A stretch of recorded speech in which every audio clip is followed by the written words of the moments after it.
নমস্কার।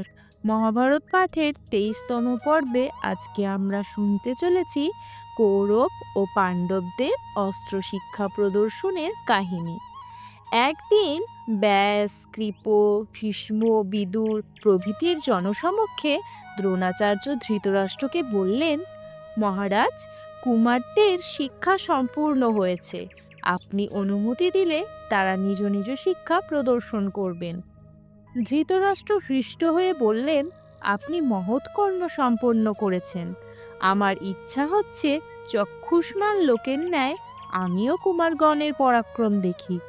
ধৃতরাষ্ট্রের আজ্ঞায় দ্রোণের নির্দেশে বিদুর সমতল স্থানে বিশাল রঙ্গভূমি নির্মাণ করালে এবং ঘোষণা করে জনসাধারণকে জানিয়ে শুভ তিথি নক্ষত্র যোগে দেব পূজা করলেন। নির্দিষ্ট দিনে ভীষ্ম কৃপাচার্য অগ্রবর্তী হয়ে ধৃতরাষ্ট্র সুসজ্জিত রঙ্গভূমিতে প্রবেশ করলেন। গান্ধারী, কুন্তী প্রভৃতি রাজপুর নারীগণ উত্তম পরিচ্ছেদে ভূষিত হয়ে রঙ্গমঞ্চে গিয়ে বসলেন। নানা দেশ থেকে আগত দর্শকদের কোলাহলে ও বাদ্যধ্বনিতে সেই সভা মহাসমুদ্রের ন্যায় গর্জন করে উঠল। অনন্তর শুক্লকেশ দ্রোণাচার্য শুক্ল বসন ও মাল্য ধারণ করে পুত্র অশ্বত্থামার সঙ্গে রণভূমিতে এলেন এবং মন্ত্রজ্ঞ ব্রাহ্মণদের দিয়ে মঙ্গলাচারণ করালেন।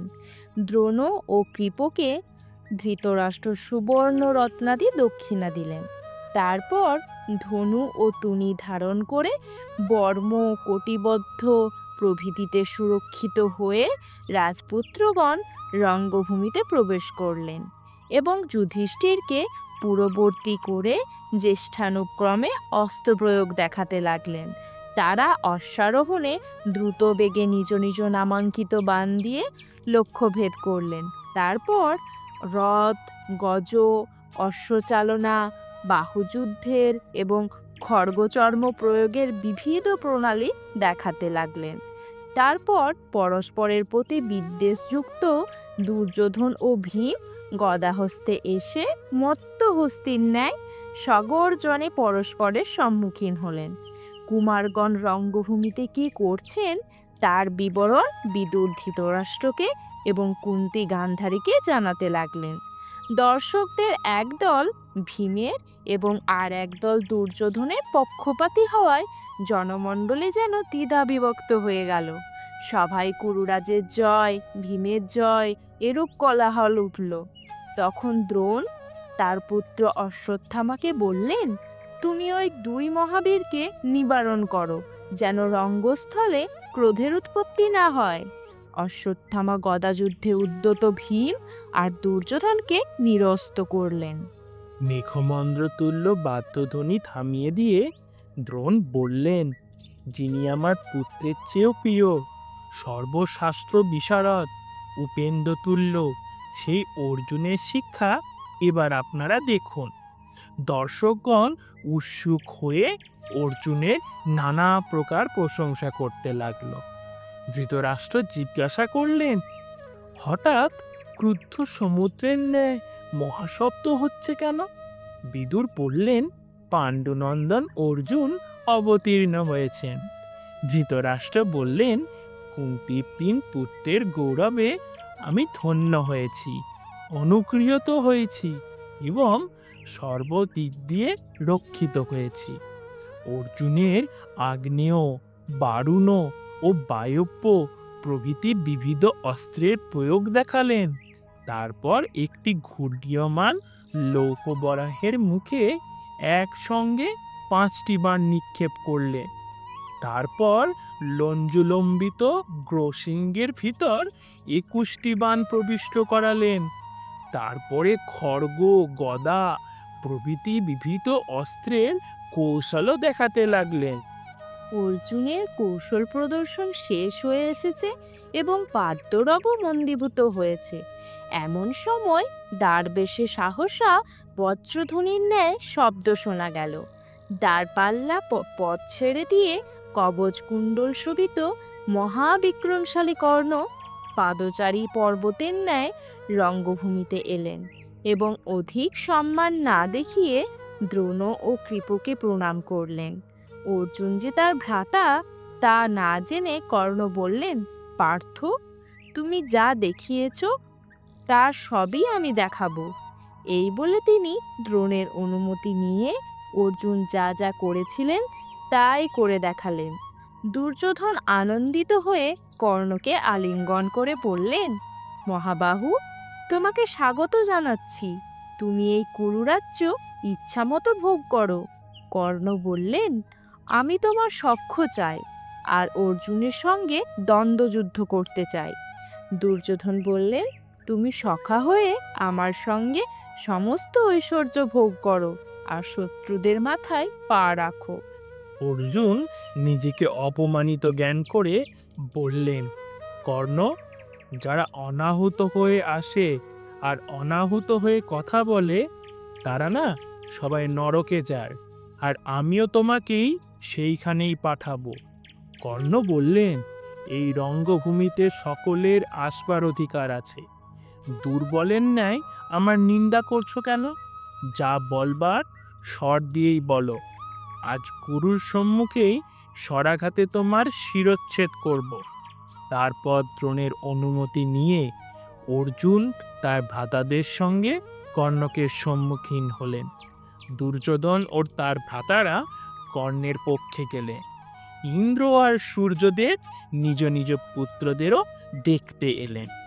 অর্জুনের উপর মেঘের ছায়া আর কর্ণের উপর সূর্যের কিরণ পড়ল।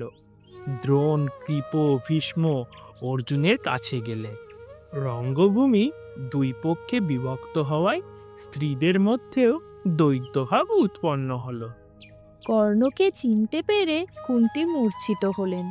বিদুরের আজ্ঞায় দাসীরা চন্দন জল সেচন করে তাকে প্রবুদ্ধ করলে। দুই পুত্রকে সশস্ত্র দেখে কুন্তী বিভ্রান্ত হয়ে গেলেন। এই সময়ে কৃপাচার্য কর্ণকে বললেন, এই অর্জুন কুরু বংশজাত, পাণ্ডু ও কুন্তীর পুত্র। ইনি তোমার সঙ্গে দ্বন্দ্বযুদ্ধ করবেন। মহাবাহু কর্ণ, তুমি তোমার মাতা পিতার কুল বলো। কোন রাজবংশের তুমি ভূষণ? তোমার পরিচয় পেলে অর্জুন যুদ্ধ করা বা না করা স্থির করবেন। রাজপুত্রেরা তুচ্ছ কুলশীল, প্রতিদ্বন্দ্বীর সঙ্গে যুদ্ধ করে না। কৃপের কথায় কর্ণ বর্ষা জলসিক্ত পদ্মের ন্যায় লজ্জায় মস্তক নত করলেন। দুর্যোধন বললেন, আচার্য, অর্জুন যদি রাজা ভিন্ন অন্যের সঙ্গে যুদ্ধ করতে না চান তবে আমি কর্ণকে অঙ্গরাজ্যে অভিষিক্ত করছি। দুর্যোধন তখনই কর্ণকে সিংহাসনে বসালেন। মন্ত্রজ্ঞ ব্রাহ্মণগণ লাজ পুষ্প স্বর্ণঘটের জল প্রভৃতি উপকরণে তাকে অভিষিক্ত করলেন। এমন সময় কর্ণের পালক পিতা অধিরথ ঘর্মাক্ত কম্পিত দেহে যষ্টি হস্তে রঙ্গভূমিতে প্রবেশ করলে। তাকে দেখে কর্ণ ধনুক ত্যাগ করে নতমস্তকে প্রণাম করলেন।